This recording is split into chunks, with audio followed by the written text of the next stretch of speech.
Class 10th के ध्यान में क्लास 10th के आपका एक एक करके हम लोग 15 चैप्टर में से लगभग आपका जो है वो कंसेप्ट प्लस फार्मूला मिलाकर 14 चैप्टर का सारा चीज लिखेंगे अभी, जिसमें आपका हम लोग शुरुआत किए हैं। सबसे पहले अलजेब्रिक फार्मूला, क्या इसको बोलेंगे? बीजीएस सूत्र। क्या बोलेंगे? बीजीएस सूत्र। इसको सदाबहार सूत्र भी कहा जाता है, कारण इसका शायद ऐसा कोई चैप्टर नहीं। आपने पढ़ा त्रिकोणमिति, याद करें शुरुआत किए थे त्रिकोण, क्या इसका यूज था कि नहीं था? था ना? बोलिए हम लोग आगे क्या पढ़े हैं? हम लोग उसके बाद आपका पढ़े हैं, ध्यान देंगे, आपका निर्देशांक ज्यामिति, क्या उसमें यूज नहीं था? उसमें भी था। उसके बाद ध्यान देंगे, उसके बाद आपका कैसे का अधिकतर एपी पर है, जो भी चैप्टर पर है, पहला चैप्टर पर अंतिम चैप्टर तक परीक्षा में नहीं यूज है, लेकिन उससे पहले जाएंगे लगभग अधिकतर चैप्टर 9वां हो चाहे 10वां, अधिकतर चैप्टर में बीजीएस सूत्र का आपका यूज है। और मेन आपको कम से कम 6 को हमेशा जुबान पे नाम याद रखना है। शुरुआत का ध्यान देंगे, आप चाहे कोई याद रखे चाहे नहीं, लेकिन मेन ये 6 को एकदम जुबान पे याद रखना है, कारण इसका कहीं भी आपका यूज आ सकता है। ध्यान दो बोर्ड पे, समझिए। जो पहला बोलिए कौन सा फार्मूला होता है? ए प्लस बी का whole square. A plus B का होल स्क्वायर बोले क्या होता है? A square plus B square plus 2ab। A square plus B square plus क्या चीज? 2ab। अगला ध्यान देंगे, बोले अगला चैप्टर फार्मूला क्या है? बोले क्या है? जल्दी बोले। A square plus B square, A square plus B square minus 2ab। अगला ध्यान देंगे, बोले ए स्क्वायर प्लस ए वाला फार्मूला ध्यान देंगे, ए स्क्वायर प्लस बी स्क्वायर, ए वाला आपको जल्दी बोली प्लस में प्लस ही पटाएगा तब ए प्लस बी का उसका प्लस से है, और प्लस ही पट्टी क्या चीज में? पूरा फार्मूला हो गया। उसी मन में सोचेंगे ए स्क्वायर फिर से ए स्क्वायर बी स्क्वायर, तो बोले आपका ए माइनस बी का होल स्क्वायर सेम है, बोली माइनस में माइनस ही पट्टी। इसके लिए दोनों फार्मूला याद रखना, ए स्क्वायर प्लस बी स्क्वायर, तो बोलना ए प्लस बी के और माइनस में क्या चीज?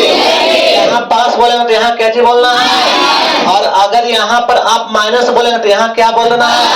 यानी a माइनस बी के होल स्क्वायर प्लस में बोले क्या हो जाएगा? प्लस में।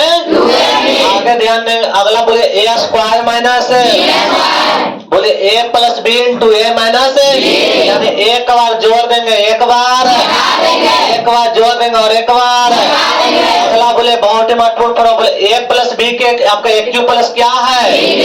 a क्यू प्लस, तो ध्यान रखना a plus B into A square minus A B plus में क्या चीज? फार्मूला एकदम रट जाना है, स्टेप पे जाना, बोलेंगे एकदम जुबान पर एकदम शुरू हो जाना है।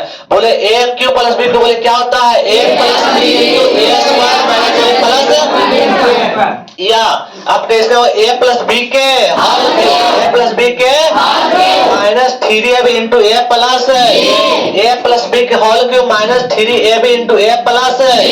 अगला जल्दी बोले कौन सा फार्मूला है? ए क्यू माइनस, पहले बोला a minus B A square plus A B plus में क्या? या इसी का फार्मूला बोले क्या होगा? a माइनस बी के प्लस में 3ab इंटू में a माइनस, बोलिए जल्दी से a Q minus B Q, बोले क्या फार्मूला होता है? इंटू बोलिए plus A B plus B square बराबर बोलिए प्लस 3ab इंटू में a माइनस। फिर से एक बार शुरू से बोल देंगे, बोले पहला फार्मूला a प्लस बी के क्या है? बोले जल्दी क्या है? बोले अगला फार्मूला क्या है? बोले अगला फार्मूला बोले क्या है? बोले अगला बोलिए क्या है? एक साथ बोलना है, एकदम सारा चीज दाल और चोखा भुने पापड़ सब एक नहीं कर देना है। अगला बोलिए क्या है? ए स्क्वायर माइनस, एक बार जोड़ देंगे और एक बार जल्दी बोलिए, फिर से बोलिए इसको क्या बोलेंगे? बोलिए आगे ध्यान देंगे, बोलिए इसका बोलिए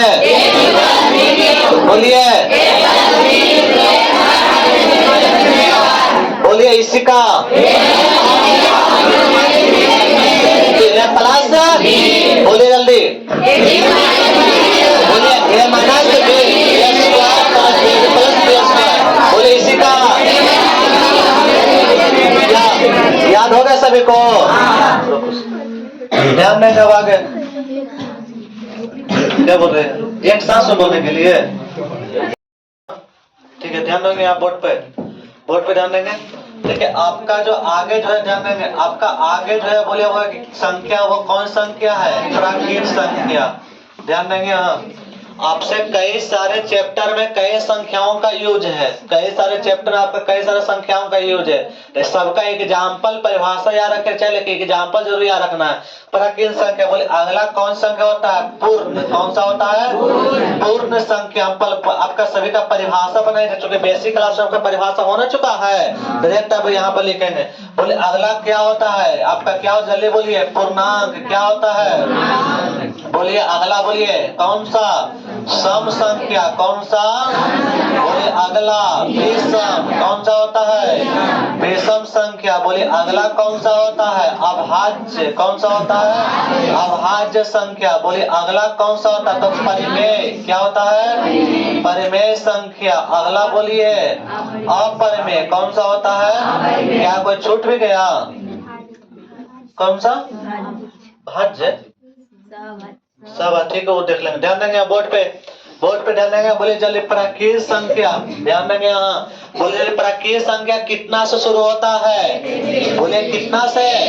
एक से। कौन कौन होगा? बोले 1 2 3 4 5 जो भी आपका है, जहां तक सब कैसी संख्या है? प्राकृत संख्या। आपको उसमें बताए थे बेसिक क्लास में, प्राकृत संख्या ऐसी संख्या है जो जिसको आपको ध्यान देंगे, जिसको बोलने के लिए आपको यहाँ पर सीखना नहीं पड़ेगा, बल्कि कहाँ से सेट होके आता है? ऊपर से। कहाँ से? तभी तो बोले नेचुरल नंबर, मतलब प्रकृति के ऊपर ऐसे सेट होके आता है। आगे ध्यान देंगे, जब इस प्राकृत संख्या में हम जीरो को शामिल कर देंगे, जल्दी बोलो कैसे संख्या बन जाएगा? पूर्ण संख्या। कैसे संख्या? आगे ध्यान देंगे, जब इस पूर्ण संख्या में ऋणात्मक संख्या को, जब इस पूर्ण संख्या में, जैसे आपका पूर्ण संख्या 0 है, 1 है, 2 है, 3 डॉट, इसमें ऋणात्मक संख्या -1 -2 -3 ऋणात्मक संख्या को शामिल कर देंगे तो वो कैसी संख्या हो जाएगा? पूर्णांक। कैसी संख्या? अगला ध्यान देंगे, अगला आपका बोले कौन संख्या है? सम संख्या। बोले इस सम संख्या ध्यान देंगे, ऐसी संख्या जो कितना से विभाज्य हो? बोले कितना से? कौन कौन होगा? चलिए बोले 2 4 6 8 10 सब। बोले कैसी संख्या है? सम संख्या। अगला बोले कौन संख्या है? बोले विषम संख्या। कहाँ से शुरू होगा? 1 से कि 3 से? 1 से। कितना से? 1 से। है ना? 2 से क्या एक विभाज्य हो रहा है? नहीं हो रहा। 1 से शुरू होगा, 3 से नहीं सोचना है। कहाँ से? 1 से। आगे ध्यान में 1, उसके बाद बोलिए, उसके बाद 5 के बाद 7 9 11 13 15 17 19 और 2 21 दो बढ़ते जाइए। लेकिन यही दोनों मेन अंतर याद रखना, यही दोनों में। लेकिन आभास संख्या बोले कहाँ से शुरू होगा? वो वैसी संख्या जिसका गुणनखंड स्वयं हो और 1 हो। स्वयं हो और क्या हो? 2 कितना गुणनखंड हो? एगो स्वयं एगो 1। तो बोले क्या 1 का 1 गुणनखंड और कोई है? एक ही गुणनखंड 1 होगा शामिल? नहीं होगा, याद रखना। आभास संख्या में 1 शामिल नहीं होगा। बोले 2 तो 2 का 2 गुणनखंड, 2 का 2 गो, एगो 1 होगा। बोले 2 गुणा 1 लिखेंगे ना, तो एगो 2 स्वयं हुआ और एगो कौन हुआ? एगो 2 गुणनखंड होना चाहिए, एगो स्वयं हो एगो 1 हो। तो ध्यान देंगे कहाँ से शुरू होगा? यही दोनों में अंतर है मेन, दोनों में आपके यही अंतर है। ध्यान देंगे, शुरू होता है कहाँ से? ये लड़के यहाँ ध्यान दो। बोले कहाँ शुरू होगा? 1 से। आगे ध्यान देंगे, बोले यह आभास संख्या कहाँ शुरू होगा? 2 से। बोले कहाँ से? 2 के बाद बोलिए 3 भी आएगा, 3 के बाद बोलिए 5 के बाद 7 9 में जाएंगे तो 9 में स्वयं भी है। 9 का गुणनखंड एगो 9 गुना 1 होगा, एगो 3 गुना 1 होगा, और एक आपका ध्यान देंगे 9 गो तो एगो 1 गो 2 गो और 3 गो हो गए गुणनखंड। तो क्या गुणनखंड होना चाहिए? 9 को शामिल करेंगे? नहीं। बोले 9 को बोले 11 होगा। 11 क्या 2 गुणनखंड है? बोले 11 के बाद बोलिए 13 के बाद क्या 15 होगा कि नहीं होगा?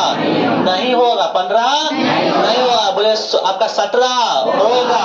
17 के बाद बोले 19, लेकिन 21 नहीं होगा। बोले 23 होगा। सोच के बोलेंगे 23। बोले 23 के बाद बोलिए 23 के बाद 27। 27 होगा, 29 होगा, कितना 29। 29 के बाद बोलिए 31, सोचना कुछ है। 29 के बाद क्या 33 होगा?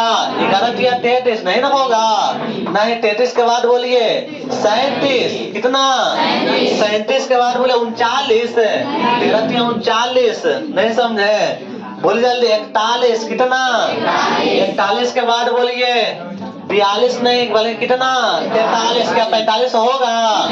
9 5 45 नहीं समझे, तो बोले कितना हो जाएगा 43, समझ ना गए। तो आपके कैसी संख्या होगा? सब अभाज्य कैसी संख्या। अब आगे ध्यान देंगे, आगे आप संख्या होता है एक परिमेय, एवं कौन सा होता है? अपरिमेय। ध्यान देंगे, आपको उसमें विशेष आपको पढ़ाया था 9वीं क्लास के किताब से, परिमेय क्या होता है, अपरिमेय क्या होता है। अभी केवल शॉर्ट में चलेंगे। जिस संख्या को हम P/Q के रूप में लिख सकते हैं वो कैसी संख्या होता है? परिमेय संख्या। जो भी आपका भिन्न वाला अंश वाला जो भी संख्या परिमेय होगा, 2/3, 4, 6, क्या इसके नीचे एक छुपाना हुआ है आपका, -1/4, 0, सब जल्दी बोले कैसी संख्या है? परिमेय संख्या। और जिसको P/Q के रूप में लिखा नहीं जा सकता वो कैसी संख्या होता है? बोले कैसी संख्या? जैसे ध्यान है, कौन कौन जिसको P/Q के रूप में लिख सकते नहीं लिख सकते हैं? नहीं लिख सकते। जैसे आपका √2, अब आपको लग रहा है कि √2 के नीचे तो एक छुपा हुआ है, लेकिन इसका दशमलव यानी कि इसका वर्गमूल निकालेंगे तो वो आपका कैसा आएगा? आसान धनावर्ती आएगा। आपको बताएंगे आसान धनावर्ती क्या होता है, वो आएगा। वो परिमेय संख्या है नहीं होगा। आगे √2, √3, √7, सब जल्दी बोली कैसी संख्या है? आपको उस समय बताए थे। सीधा सा आपको एक बात याद रखना है, इसको समझना है छाता। क्या समझना है? छाता समझना है। और बोल पूछना है कि बारिश छूट गया है, क्या तुम बाहर निकलोगे? अगर जवाब आएगा कि हम नहीं निकलेंगे तो कौन सा होगा? आप पर मैं कई बार ऑब्जेक्टिव में आपको दिखाएंगे तो लगेगा सही बात बोल रहा था, नहीं समझे। जैसे आपका इसके बारे में सोचिए, इसके बारे में सोचिए 49/64 देगा। इससे पूछिए क्या तुम बाहर निकलोगे? बारिश छूट गया है, छाता ओढ़े हुए है। इस 49 जवाब देगा हाँ कि ना? बोलिए हाँ। कितना? 7। बोले 64 जवाब देगा कि नहीं देगा? हाँ, तो आपका 8। लेकिन वही बोल देगा क्या बोले 49/15। बोले 49 जवाब देगा लेकिन 15 जवाब देगा। अरे एक बात लिखाएंगे तो आपको समझ में आ जाए। ये भी आपका कैसे परिमेय नहीं है बल्कि क्या है? अपरिमेय। ध्यान रखना 3/√7 कुछ 7 में 3 + √5 सब कैसे संख्या? जल्दी बोलिए। और अगर रहेगा ध्यान देंगे सच से भी याद रखना है 1.01, 001, 0, 3 को 0, 1, 4 को 0 और 1, ऐसी सब कैसे संख्या है? अपरिमेय। सब कैसे संख्या है? अपरिमेय। आगे ना समझ में। अब आगे समझिए, आगे जो ध्यान देंगे 2 बात है। एक संख्या हम लोग पढ़ चुके हैं, कौन सी संख्या होता है? परिमेय संख्या। कौन सी संख्या? परिमेय संख्या को देखिए आपको ये बहुत जरूरी है। आगे आने वाले जब सिद्ध करेंगे वहां ये प्रयोग होगा। और क्या ध्यान देंगे यहाँ पे सबसे महत्वपूर्ण आपका ऑब्जेक्टिव में 3 से 4 ऑब्जेक्टिव वाली 2 लाइन रहेगा। अभी 2 लाइन लिखेंगे और उससे ऑब्जेक्टिव मतलब हर साल दिखा देंगे। किताब होगा, अगर किताब है बहुत सारा आपका ऑब्जेक्टिव क्वेश्चन बैंक का है। तो देखिए परिमेय संख्या को क्या करें, जो ध्यान देंगे परिमेय संख्या को आपका जोड़ें। क्या करें? जोड़ें। या क्या करें? घटाएं। या क्या करें? गुना। या क्या करें? भाग करें। और किससे करेंगे? तो परिमेय संख्या को बोले किससे करेंगे? अपरिमेय से। परिमेय एक परिमेय एक अपरिमेय दोनों को बोले क्या करेंगे? क्या करेंगे? जोड़ेंगे। एक परिमेय और एक अपरिमेय को दोनों के बीच कैसे चिन्ह रहेगा? माइनस का। बोले एक परिमेय और एक अपरिमेय कैसे चिन्ह रहेगा? गुना का। एक परिमेय और एक अपरिमेय कैसे चिन्ह रहेगा? भागा का। तो हमेशा जो आएगा वो हमेशा याद रखना, हमेशा कैसी संख्या आएगा? अपरिमेय। कैसी संख्या? अपरिमेय संख्या। अब आगे बोर्ड पर ध्यान देंगे। अगला जो आपको याद रखना है वो अगला याद रखना है अगर कोई अपरिमेय संख्या रहे और अपरिमेय संख्या इसको क्या करें? जोड़ें। या क्या करें? घटाएं। या क्या करें? गुना करें। या क्या करें? किससे करें? तो आपका अपरिमेय से करें, अपरिमेय से ही करें, अपरिमेय संख्या से ही करें। तो दोनों आ सकता है, दोनों आ सकता है। कभी आपका परिमेय भी आ सकता है या कभी आपका क्या आ सकता है? अपरिमेय आ सकता है। आपका अपरिमेय आ सकता है। ये दोनों बात पहले आप उतारेंगे। ध्यान देंगे। आगे आपका समझेंगे हम लोग वास्तविक संख्या में आगे क्या पढ़ेंगे, ध्यान देंगे। आगे आपको सबसे पहले इसमें सबसे महत्वपूर्ण जो पढ़ना है, एक वैज्ञानिक का नाम है, आप पढ़ चुके हैं यूक्लिड के बारे में, नहीं पढ़े हैं? यूक्लिड का ज्योमेट्री पढ़े 9th क्लास में। हाँ, तो उसी में आपका एक एचसीएफ से संबंधित एचसीएफ सभी लोग क्या निकालने के लिए जानते ना है, और एचसीएफ निकालते हैं तो लास्ट में कितना आता है? 0 नहीं आता है। शेषो बोले क्या आता है? 0 आता है। बस एक ही बात इसमें याद रखना है। देखिए आपको पता है, ध्यान देंगे यहाँ पे, आप एचसीएफ निकालते होंगे तो तब तक लगाते होंगे जब तक यहाँ रिमाइंडर कुछ आ जाता होगा। ध्यान देंगे यहाँ पे, यानी यहाँ पे रिमाइंडर 0 और यहाँ पे जो आपका ये हो गया भाज्य हो गया, भाज्य हो गया, ये क्या हो गया? भाज्य। और ये क्या हो गया? भागफल। क्या हो गया? भागफल। और ये क्या हो गया? शेषफल। क्या हो गया? भाज्य को यहाँ बोला गया, क्या बोला गया? ए। क्या बोला गया है? यही दिया 2 धनात्मक, कैसा पूर्णांक? धनात्मक। कैसा पूर्णांक? दिए रहने पर ए और बी, दिए रहने पर उसमें 2 अद्वितीय विद्यमान, क्या कौन कौन? जल्दी बोलिए। क्यू और कौन रहता है? आर। क्या रहता है? विद्यमान रहता है। आया ना समझ में? तो ध्यान देंगे आपका भाज्य, भाजक, भागफल, लास्ट में जो 0 आता है वो क्या होता है? यानी ए भाज्य हुआ और बी क्या हुआ? भाजक। क्या इसे भाग देंगे और कुछ भागफल आएगा कि नहीं आएगा?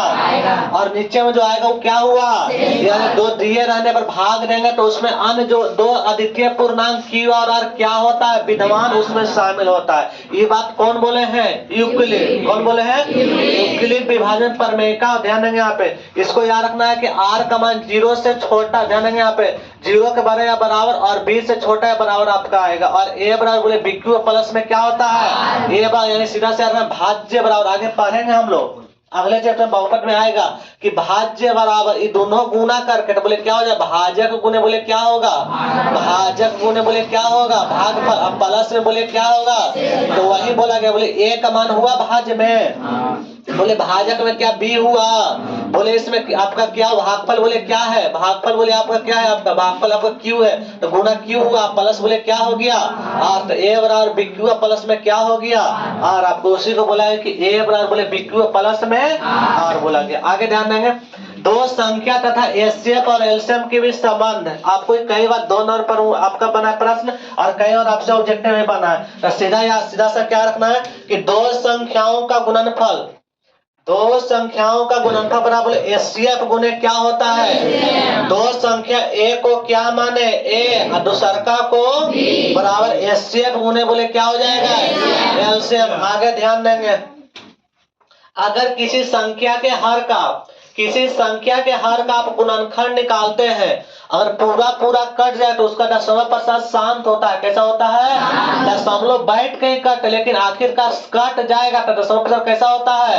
और नहीं कटे तो कैसा होता है? अशांत होता है। तो ध्यान देंगे, तो कब शांत होता? यदि किसी संख्या के अभाज्य गुणनखंड में, यदि कि संख्या के हर के, अभी नहीं लिखेंगे, हर के अभाज्य गुणनखंड में, थोड़ा सुधारेंगे, अभी नहीं, ध्यान देंगे। यहाँ यदि किसी संख्या के कहां पर? हर। आप जानते हैं ऊपर वाला बोले क्या बोलते हैं? अंश, और नीचे वाला क्या बोलते हैं? यदि कि संख्या के हर के किसके गुणनखंड में? अभाज्य गुणनखंड में क्या हो? जल्दी, डुब के पावर क्या हो? एम हो। क्या हो?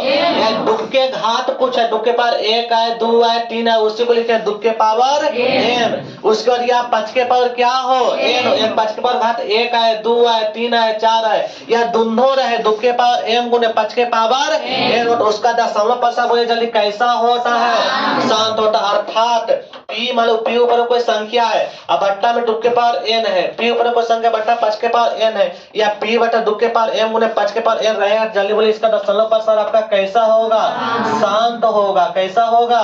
शांत होगा। तो एक आपका वास्तविक संख्या का था। उतारिए तो इधर हो तो घुमा देना उसको, अभी ठीक होगा। ध्यान देंगे यहाँ पे, बोर्ड पर ध्यान देंगे। बोले अगला चैप्टर का फार्मूला, हम लोग सारा फार्मूला आपके बोर्ड पर लिखा गया है।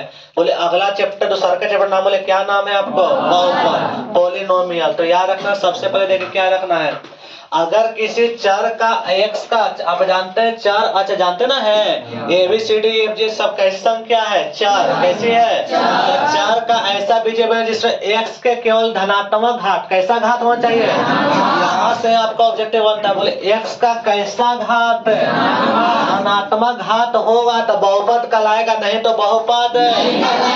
अगर x के घात भिन्न संख्या रहेगा तो बहुपद।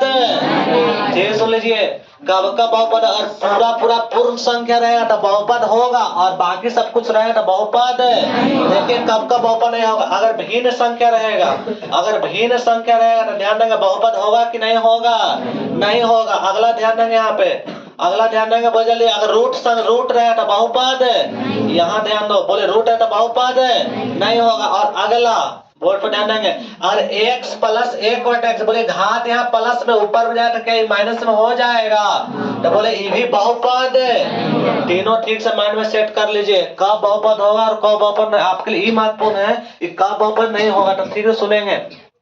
सबसे पहला नंबर, अगर किसी संख्या के घात में कोई भिन्न संख्या रहेगा, भिन्न संख्या रहेगा जो कटने वाला नहीं रहेगा, वो तब बहुपद होगा कि नहीं होगा, नहीं होगा। आगे ध्यान दें, अगर किसी संख्या के, अगर किसी चर के ऊपर में, अगर किसी चर के ऊपर में यानी कि आपका क्या रहेगा, रूट क्या रहेगा ऊपर में, तो बोले बहुपद नहीं होगा। और सबसे महत्वपूर्ण एग्जाम्पल कई बार पूछा है कि x प्लस एक्स कौन सा बहुपद नहीं है, याद रखना x प्लस एक और x बहुपद है कि नहीं है, याद रखना बहुपद नहीं है, इतना आपको याद रखना है। ध्यान देंगे यहाँ पे, अगला ध्यान दो यहाँ पे, आगे ध्यान देंगे, बोले रैखिक, देखिए घात के आधार पे, घात के आधार पे मुख्य रूप से आपको के गो बहुपद पढ़ना है, 3 गो, बोले के गो। अगर घात एक रहेगा तो उसको बोलते हैं रैखिक बहुपद, कौन सा बहुपद है, अगर घात एक तो बोले कौन सा बहुपद है, अगर घात 2 तो कौन सा बहुपद है, द्विघात बहुपद, अगर घात 3 तो बोले कौन सा बहुपद है, द्विघात बहुपद। घात के आधार पे मुख्य रूप से के बहुपद है, 3 गो आपको पढ़ना है।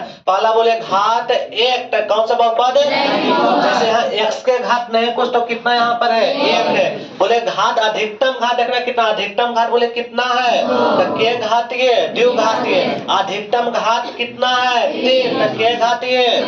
आपको सबका मानक रूप एकदम याद रखना है, याद रखना, आपको पूछा गया है, याद रखना है कि रैखिक बहुपद का मानक रूप क्या होता है, x प्लस में घट जाना, x प्लस में, बोले रैखिक बहुपद का मानक रूप क्या होता है, x प्लस में। अगर ध्यान इसका शून्य कहेगा या बराबर 0 करके एक शून्य प्लस पट्टी माइनस में गुना पट्टी भाग यानी x वर्ग क्या है माइनस बी बट्टा में, याद रखना शून्य x बराबर माइनस बी बट्टा, तब याद रखना शून्य रैखिक बहुपद का शून्य माइनस बी बट्टा।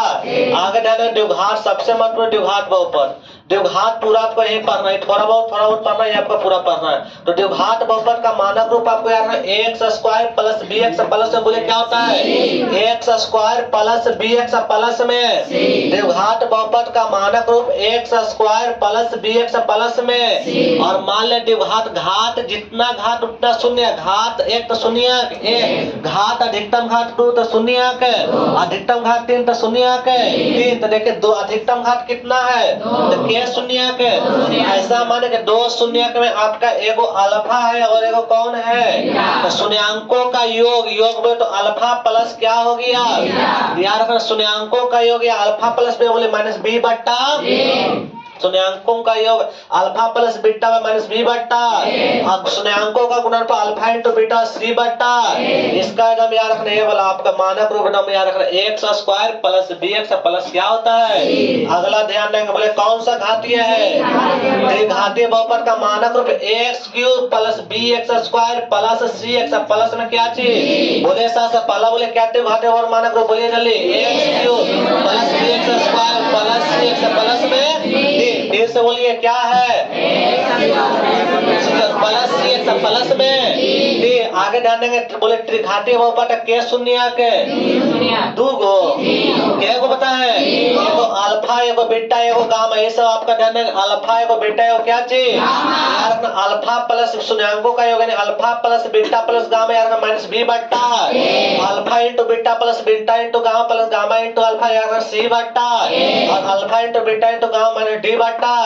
और सबसे लास्ट में ध्यान देंगे, ये भी महत्वपूर्ण है, आपसे क्या बोला कि द्विघात बहुपद का शून्य दिया है तो बताए उसका द्विघात बहुपद बताएं क्या होगा, आपसे पूछा गया प्रश्न है। द्विघात बहुपद का 2 शून्य कुछ 2 3 4 5 ऐसा हमको नहीं पता, अल्फा और क्या मान लिए, इसके लिए फार्मूला द्विघात बहुपद बराबर k into k into x square minus alpha plus beta into x, k into x square minus alpha plus beta into plus में अल्फा इंटू क्या चीज, जहाँ के क्या थी आपका अचर है, क्या है अचर, इसके साथ कोई गुना होगा, 2 से 3 से कुछ गुना होगा। ध्यान देंगे, अगर आपको उसका शून्यक पता हो, प्रश्न पढ़ेगा तो ज्यादा समझ में, शून्यक पता हो तो फार्मूला होगा द्विघात बहुपद बराबर कहेगा द्विघात। देखिए यहाँ पे द्विघात बहुपद से हम लोग शून्यक निकालेंगे और यहाँ से शून्यक से क्या निकालेंगे, द्विघात बहुपद। तो इसके लिए बोले सभी लोग फार्मूला क्या होता है, जल्दी बोलिए, के into x square minus alpha plus beta into x पर अल्फा इंटू आगे देना। बहुपदों के लिए विभाजन इनग्रुट वही आपका है, तो इसके लिए आप जानते हैं, पढ़ चुके हैं, बोले जानते हैं भाज्य बराबर भाज्य गुने भागफल प्लस में शेषफल। तो यहाँ हो जाएगा भाज्य को बोले क्या बोलेंगे, पी इंटू, बोले भाज्य को क्या बोलेंगे, और आपका भागफल को क्यू इंटू एक्स, बोले शेषफल को क्या बोलेंगे। ये आपका किसका हो गया, बहुपद का हो गया। देखिए आपका ध्यान देंगे, अब जो तीसरा जो चैप्टर है, बोले चैप्टर का क्या नाम है, 2 चर वाले रैखिक समीकरण। इसमें आपका जितना भी है आपका मेन फार्मूला तो नहीं, वो कंसेप्ट बोल सकते जिस पर है ग्राफ बनेगा और उससे आधारित समीकरण बनेगा।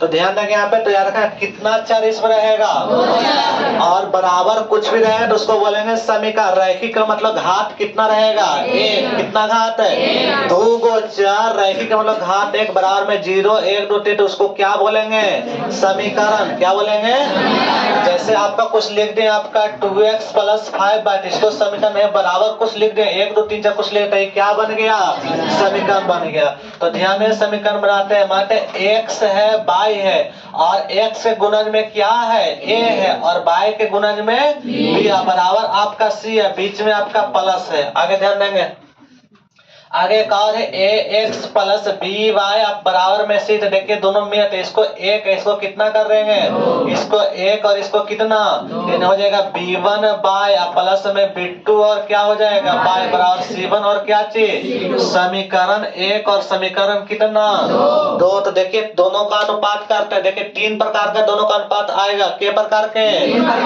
एक कॉलम होगा आपका अनुपात का एक कॉलम होगा। आगे ध्यान देंगे, एक जो कॉलम बनेगा आपका वो किसका बनेगा, ग्राफ का, कैसा ग्राफ होगा। आगे ध्यान देंगे, आपका एक कॉलम बनाएगा आपका ग्राफ का, एक जो होगा वो हल कैसा होगा और उसको क्या नाम देंगे। ध्यान देंगे एक उसका क्या नाम पड़ेगा। तो देखिए आप एक एक करके, तो सबसे पहले देखिए अनुपात, ध्यान देंगे पहला अनुपात होगा जो ध्यान देंगे हो सकता है क्या कि a1 बटा a2 का अनुपात, a1 बटा a2 बराबर b1 बटा b2 बराबर बोले c1 बटा क्या रहेगा, a1 बटा a2 बराबर b1 बटा b2 और c1 बटा पहला नंबर है। आगे ध्यान देंगे हो सकता है कि a1 बटा a2 तो बराबर है b1 बटा b2 के, लेकिन नहीं बराबर होगा, जल्दी बोले किसके, c1 बटा c2। एक और कंडीशन हो सकता है कि देखिए तीनों बराबर है, लास्ट बराबर है, एक और कंडीशन होगा a1 बटा a2 इसी के बराबर है a1 बटा a2 और नॉट इक्वल टू किसके, b1 बटा बोले किसके, b2 के। हल्का ऊपर करो, हल्का सुनो, ध्यान देंगे यहाँ पे आपका बराबर नहीं, तो ध्यान देंगे ग्राफ कैसा होगा, बोर्ड पर ध्यान देंगे आपका ग्राफ कैसा होगा, ध्यान देंगे ग्राफ देखिए कैसा होता है। देखिए ग्राफ जो इसका होगा वो आपका कैसा होगा, प्रतिच्छेदी। बोर्ड पर देखिए, बोर्ड पर आप लोग देखिए आपका बोले कैसे होगा ग्राफ, प्रतिच्छेदी रेखा है, कैसा होगा, इसका जो ग्राफ होगा एक इसका पीछे नहीं होगा बल्कि इसका ध्यान है, इसका होगा आपका कैसा, तो इसका होगा आपका ध्यान देंगे, इसका होगा समपाती, कैसा, समपाती रेखा है। ध्यान देंगे आगे बात नहीं, इसका वह समपाती रेखा, इसका जो होगा वो कैसा, समांतर, कैसा होगा, समांतर रेखा है, समांतर रेखा है। और इसका जो होगा वो होगा आपका प्रतिच्छेदी, क्या होगा, प्रतिच्छेदी। तो देखिए बोर्ड पर समझिए मतलब समझ, अगर आपके पास देखिए दो गो यहाँ पर समझ, दो गो डंडा है, तो देखिए समझ दो गो आपके पास रेखा है, समझिए ये दो गो से ध्यान, ये पहला हम लोग 9 क्लास में एक समीकरण से ग्राफ खींचे हैं, नहीं पहले पुट करते बताए x के मान बताए तो y का क्या होगा, y का मतलब x बताए थे, तो ऐसे आपको किए थे। तो ध्यान देंगे यहाँ पे समझिए कि दो गो डंडा तो तीन बात होगा, कितना बात है, या तो एक दूसरे के क्या रहेगा, समांतर, क्या रहेगा, या तो एक दूसरे के संपाती, एक दूसरे क्या रहेगा, संपाती में एक दूसरे को पूरा पूरा ढाक लेगा तो संपाती हो जाएगा, या एक दूसरे को क्या करेगा, प्रतिच्छेदी, यही तीन बात ना होगा, या तो एक दूसरे के समांतर, या तो संपाती, या तो क्या चीज, प्रतिच्छेदी। तो वही बात लिखे, इसका ग्राफ कैसा, या तो जब तीनों बराबर तो बोले कैसा ग्राफ होगा, समपाती, बोले एक दूसरे पर ओवरलैप रहेगा, और ई बराबर नहीं रहेगा, C1/C2 बराबर कैसा होगा, समांतर, और A1/A2 not equal to B1/B2 होता है कैसा हो, जल्दी बोलिए, प्रतिच्छेदी। अब ध्यान देंगे हल कैसा होगा, तो ध्यान देंगे यहाँ पे हल आपका कैसा होगा, ध्यान रखना, इसमें जो होगा इसको बोलेगा अनेक हल, कितना हल है, अनेक हल होगा, इसका याद रखना, इसका याद रखना कोई हल नहीं।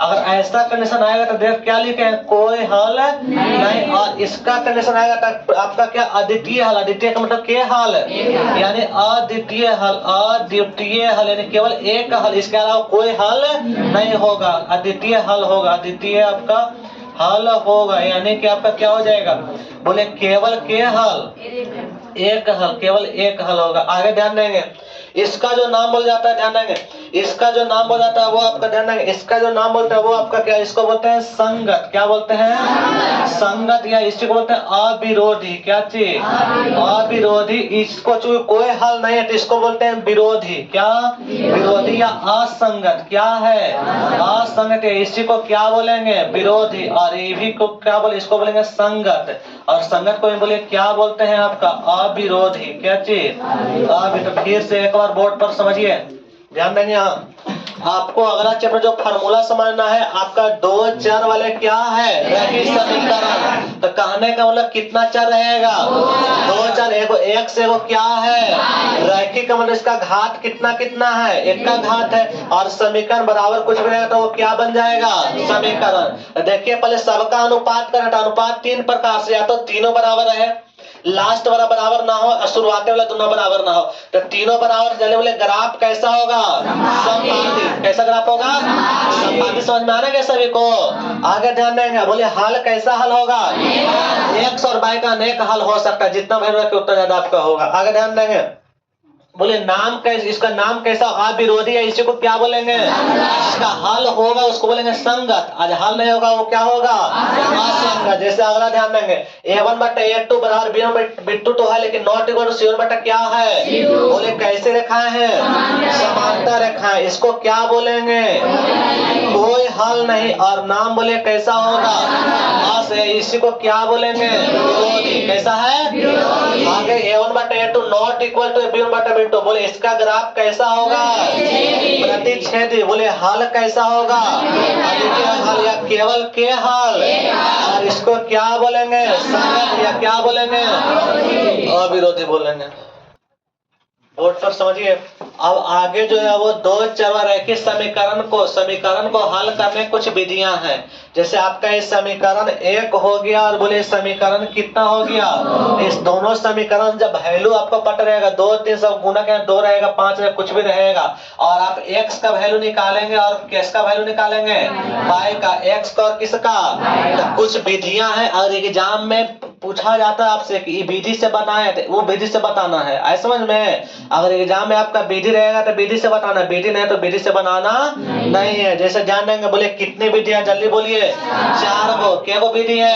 पहला नंबर कौन सा होता है, आपके बिहार बोर्ड एग्जाम में ग्राफीय विधि सबसे महत्वपूर्ण, हर साल के नंबर में 5 नंबर में। उसके बाद ध्यान में अगला नंबर जो विधि है वो कौन सा होता है, प्रतिस्थापन, कौन सा विधि। अगला नंबर बोले कौन सा होता है, विलोपन, कौन सा। और सबसे लास्ट वाला कई बार पूछा गया आपसे, ब्रज गुणज, कौन सा विधि है, ब्रज गुणज। देखिए कैसे आपका बनाएंगे, जिसका रहेगा उसको झाप, जैसे x वाले को लिखना है x वाले को क्या करेंगे, झाप देंगे। B1 आधा B1 C2 और B2 C1, दोनों को जो कैच का चिन्ह है, बोलिए B1 C2 और B2 C1, दोनों को बीच में माइनस चिन्ह। आगे ध्यान देंगे, अब बाय वाले लिखना था, बाय वाले क्या करेंगे, झाप देंगे।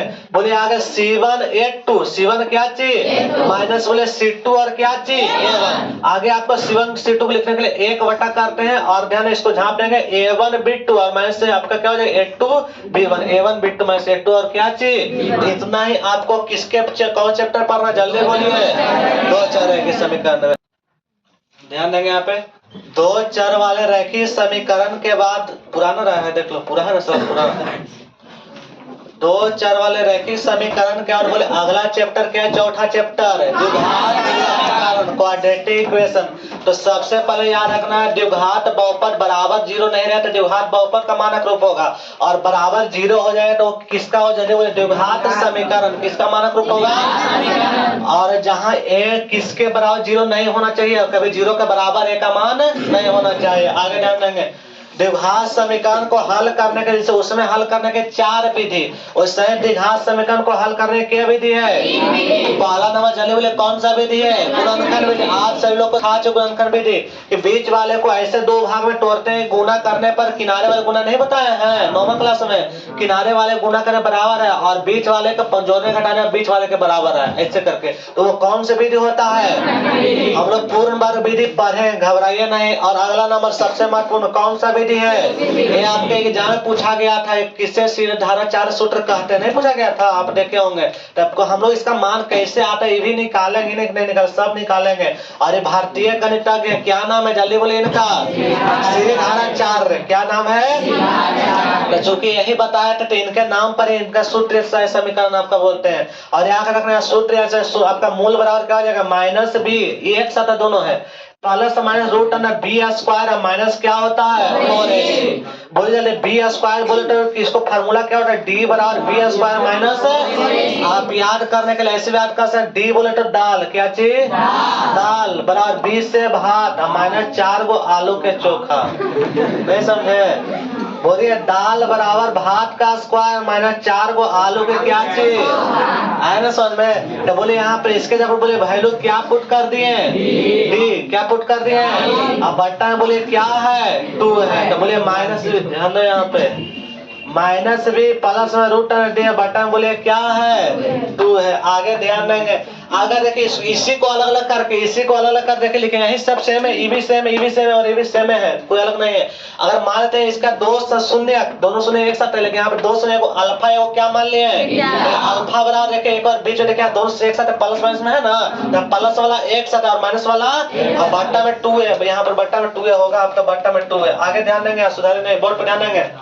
अब मूलों की प्रकृति देखें, डी का मान निकालेंगे तो 3 वाट, डी का मान का मतलब क्या वाट, या तो डी के मान 0 से क्या आएगा बड़ा, 0 से क्या आएगा, या तो डी के मान 0 से छोटा है, डी के मान 0 का क्या आएगा बड़ा, ये 3 बात होगा। डी का मान 0 से बड़ा है तो 0 से छोटा है तो 0 क्या चीज, तो 0 से बड़ा है तो मूल वास्तविक होगा और कैसा होगा असमान, कैसा होगा, और डी बराबर 0 है तो मूल वास्तविक और क्या होगा, और डी लेस देन 0 तो बोले मूल कैसा होगा और उसका कोई हल नहीं होगा, ऐसा समझ में। तो ये आपका हो गया किसका, द्विघात समीकरण का आपका हो गया, समझिए।